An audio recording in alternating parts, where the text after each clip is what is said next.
নমস্কার বন্ধুরা, খুব সহজভাবে বাড়িতে ছানার জিলিপি কিভাবে বানিয়ে নেওয়া যায় আজকে আমি সেই ভিডিওটা শেয়ার করব। তো এখানে আমি নিয়ে নিয়েছি কাউ মিল্ক দুধের প্যাকেটের 2 প্যাকেট মতো দুধ। এখানে আমি নিয়ে নিয়েছি দুধটা আগে আমি জাল দিয়ে নিয়েছি।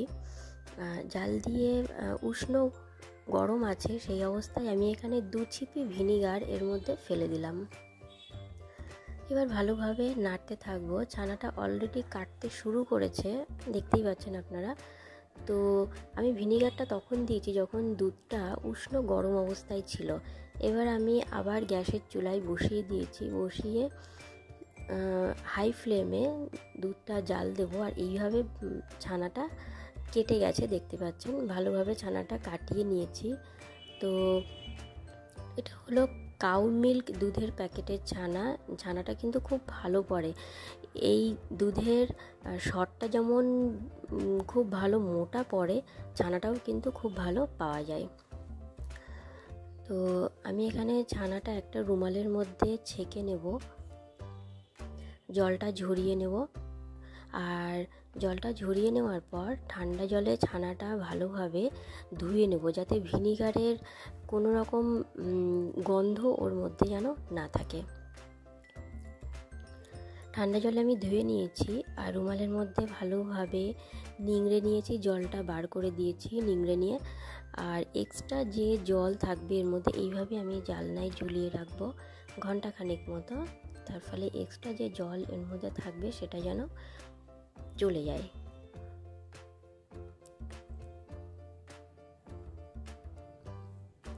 ঘন্টাখানেক পর আমি রুমাল থেকে ছানাটা বার করে নেব। এবার একটা থালার উপরে ছানাটাকে নিয়ে নিয়েছি, হাত দিয়ে ভেঙে নেব ছানাটা। এবার আমি ছানাটাকে বেশ 20 থেকে 25 মিনিট ধরে এইভাবে হাতের সাহায্যে মাখতে থাকবো। এইভাবে হাতের যে চেটুর সাহায্যে পিষে পিষে মাখতে হবে। ছানাটা যত মাখা হবে মিষ্টি কিন্তু তত নরম হবে। আর ছানাটা যদি ভালো করে মাখা না হয় মিষ্টি কিন্তু ফেটে ফেটে যায়। যখন তেলে ভাজা হবে মিষ্টিটা কিন্তু ফেটে যাবে। আর এখানে আমি দিয়ে দিয়েছি 2 চামচ চিনির গুঁড়ো। আর এবার দেব 2 চামচ মতো ময়দা। আর এখানে দিলাম হাফ চামচ মতো বেকিং পাউডার। সব কিছু দিয়ে আবারও হাতের চেটোর সাহায্যে এইভাবে মাখতে হবে। মাখতে মাখতে এইভাবে যখন ডেলা পাকিয়ে যাবে, যেরকম আটা মাখার মতো হয় সেরকম যখন হয়ে যাবে ঠিক সেই পর্যন্ত মাখতে হবে। আমি একবার একটা দোকানে গেছিলাম, গিয়ে দেখি ওখানে ছানার জিলিপি করছে। আর এখানে দিয়ে দিলাম আমি 1 চামচ মতো ঘি দিয়ে আবারও ভালো করে মেখে নিতে হবে। ঘি দেওয়ার জন্য ভালো একটা সেন্ট বার হবে। তো যাই হোক, একটা দোকানে গেছিলাম, গিয়ে দেখি ছানার জিলিপি বানাচ্ছে। তো তাদের জিজ্ঞাসা করাতে তারা আমাকে সবটা বলতে চায়নি। অবশ্যই কোনো দোকানেই বলতে চায় না কিভাবে তারা বানায়, কিন্তু আমি একটু জোর করাতে কিছু তারা বলেছিল। সবটা অবশ্যই তারা কিন্তু বলেনি। তো আমাকে যেরকমভাবে বলেছিল আমি ঠিক সেরকমভাবেই ভাবলাম একবার বাড়িতে বানিয়ে দেখি আর আপনাদের সঙ্গে শেয়ার করি। তো আমি প্রথম ছানার জিলিপি বাড়িতে বানাচ্ছি, জানি না কেমন হবে, দেখা যাক। যাই হোক, ছানাটা এরকম মোটামুটি মাখা হয়ে গেছে, খুব নরম সফট হয়েছিল মাখাটা। এবার আমি এরকম ছোট ছোট বল করে নেব। বল করে নিয়ে এরকমভাবে হাতের সাহায্যে রোল করে করে এরকম লম্বা দড়ির মতো করে নেব।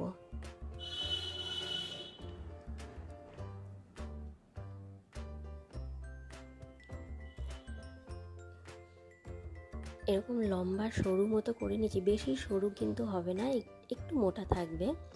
এরকম লম্বা করে নিয়েছি।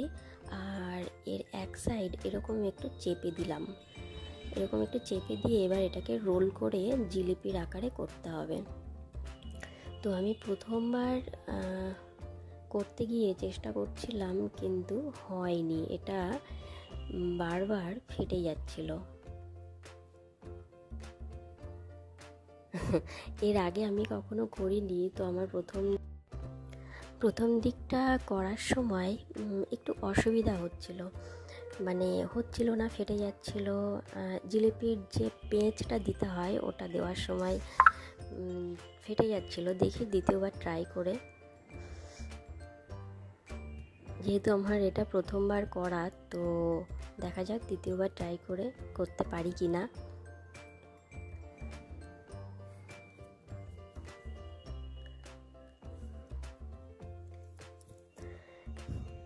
এইভাবে রোল করে জিলিপির মতো, তো একটু অসুবিধা হচ্ছিল, একটু ফেটে গেছে দেখতে পাচ্ছেন। যাই হোক কোনো রকম, তো লাস্টে দেখি শেষ পর্যন্ত হলো ছানার জিলিপির আকৃতিটা। যাই হোক করতে পারলাম। এইভাবে আমি আপাতত 3টে করে নিয়েছি। তো প্রথমবার অসুবিধা হচ্ছিল, সেকেন্ডবার যাই হোক অনেক কষ্টে করলাম, তারপর কিন্তু সহজেই কিন্তু করতে পারছিলাম। যাই হোক, আসলে এগুলো যারা করে তাদের অভ্যাস আছে, আমার তো অভ্যাস নেই, তো অনেক কষ্টে করলাম, তো হয়েছিল দেখতেই পাচ্ছেন। তো আমি যতটুকু 2 প্যাকেটে আমার যতটা ছানা হয়েছিল, তাতে করে আমার এখানে ছানার জিলিপি হয়েছিল 6টা ছানার জিলিপি হয়েছিল। আর ঠিক এরকম সাইজ করে করেছি। পারলে আর একটু বড় আমি করতে পারতাম, কিন্তু যাই হোক এটা রসে যখন ফুলবে একটু বড় হবে। আর আমি এখানে গ্যাসে কড়াই বসিয়ে দিয়েছি, তেলও দিয়ে দিয়েছি কড়াইতে।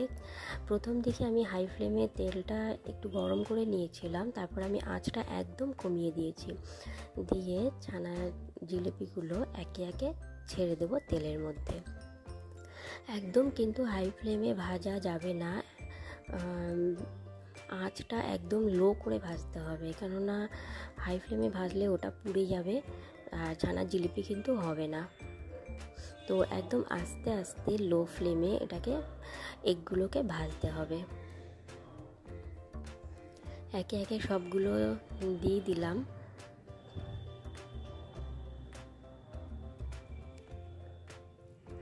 তো এবার লো ফ্লেমে ভাজতে ভাজতে লালচে হয়ে এসছে ছানার জিলিপিগুলো।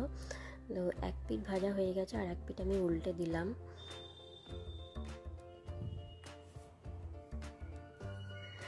তো এইভাবে আমি লো ফ্লেমে ভাজতে থাকবো। আর এইদিকে আমি 1 কাপ চিনি নিয়ে নিয়েছি। 1 কাপ চিনি নিয়ে 2 কাপ মতো জল আমি দিয়ে 2 কাপ না 1.5 কাপ মতো জল আমি দিয়ে দিয়েছি। এবার এটাকে আমি চিনির শিরা বানিয়ে নেব। আপনারা চাইলে এই চিনির শিরার মধ্যে একটা এলাচ ফাটিয়ে দিয়ে দিতে পারেন, একটা সুন্দর সেন্ট বার হয় এই আর কি। তো যাই হোক এটাকে আমি চিনির শিরা বানিয়ে নেব। আর এটা চিনির শিরাটা কিন্তু আমি খুব একটা ঘন করব না, একটু পাতলা টাইপের থাকবে। এখানে আমার ছানা জিলিপিগুলো ভাজা হয়ে গেছে, আর আমি চিনির শিরায় ফেলে দিয়েছি। আমি ভিডিওটা আপনাদের দেখাতে পারিনি, যাই হোক। তো চিনির শিরায় ফেলে দিয়ে আমি 2 থেকে 3 মিনিটের মতো ঢাকা দিয়ে ফুটিয়ে নেব। আর এখানে আমার হয়ে গেছে, আমি গ্যাস থেকে নামিয়ে নিয়েছি। ছানা জিলিপিগুলো খুব সুন্দর কিন্তু নরম হয়েছিল, একদম দোকানের মতো সফট হয়েছিল। তো এখানে একটা ছানার জিলিপি আমার ভাজতে গিয়ে খুলে গেছে, যাই হোক বাকিগুলো ঠিক ছিল, দেখতে কিন্তু খুব সুন্দর হয়েছিল। এখান থেকে একটা আমি তুলে নিয়েছি, এবার একটু টেস্ট করে দেখি কেমন হয়েছে। সত্যি খেতে কিন্তু খুব সুন্দর হয়েছিল, দারুণ লাগছিল, একদম দোকানের মতো। আর একটু আমি ভেঙে দেখাচ্ছি, এই ছানা জিলিপির মধ্যে রসটা খুব সুন্দরভাবে ঢুকেছে। প্রত্যেকটা ছানা জিলিপির মধ্যে রসটা এত সুন্দরভাবে অ্যাবজর্ব করেছিল, সত্যি ভালো হয়েছিল। তো ভিডিওটা যদি আপনাদের ভালো লেগে থাকে, আপনারা আর রেসিপিটা যদি ভালো লেগে থাকে, বাড়িতে অবশ্যই একবার ট্রাই করে দেখবেন, আশা করি ভালো লাগবে। তো আজকের মতো এই পর্যন্ত। আর লাইক করতে অবশ্যই ভুলবেন না, আর হ্যাঁ প্লিজ সাবস্ক্রাইব করার অনুরোধ রইল। তো আজকের মতো টাটা।